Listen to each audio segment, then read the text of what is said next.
Just a reminder, with storms coming in tonight, we do a lot of storm tracking and live storm streaming, even away from newscast time.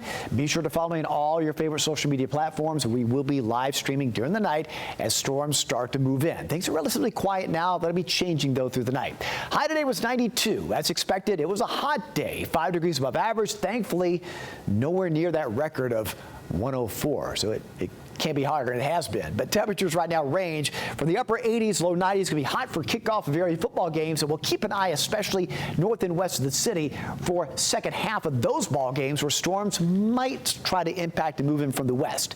Now, for now, the only counties under severe thunderstorm watch are Cumberland, Van Buren, Grundy, and Franklin. Farther off to the west through parts of Middle Tennessee and West Tennessee as well, where storms are starting to develop. That's out until well after midnight tonight. That may fill in more as storms start to move in closer later on this evening. Locally, not a whole lot happening as of yet. Storms are to the south and east moving away, so we're focusing on this line of storms right in advance of the main cold front, right along and just south of I-40. A slow movement to the east, so they haven't crossed the I-65 area yet, so still a good distance away. Either way, though, they're starting to develop and be quite strong. Several warnings and advisories along that line, and it represents where the main cold front is, right in advance of that front. That front separates the very hot air mass over us to one that's much cooler north and west.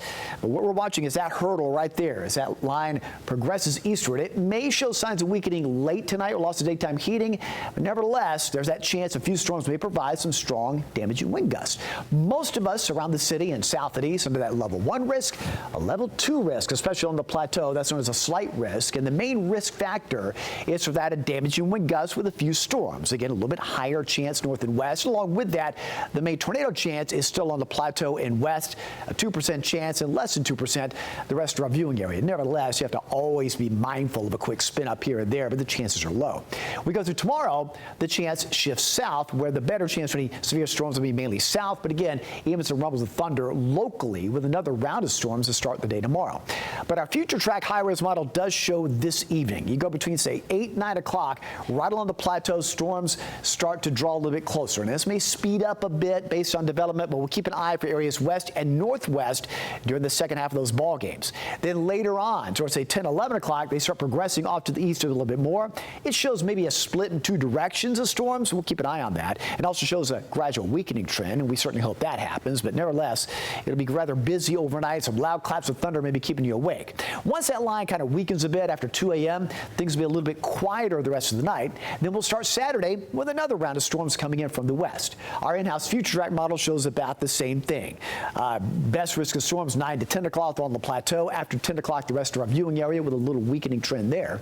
But as we go towards Saturday morning, things will be quiet early, but then the first half of Saturday towards, say, mid to late morning, another round of storms moves on by along the main front and scattered showers and storms for the first half of the afternoon. Beyond that time, late day, we're drier.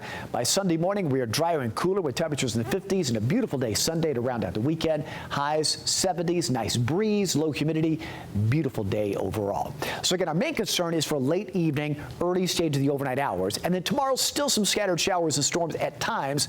Otherwise, a mix of clouds and sun, briefly near 80, and a little cooler and drier by late day, and much cooler as you approach Sunday. Several mornings in the 50s starting Sunday through early next week, and mainly dry throughout the week. Temperatures will stay below average until going back to the upper 80s by late next week.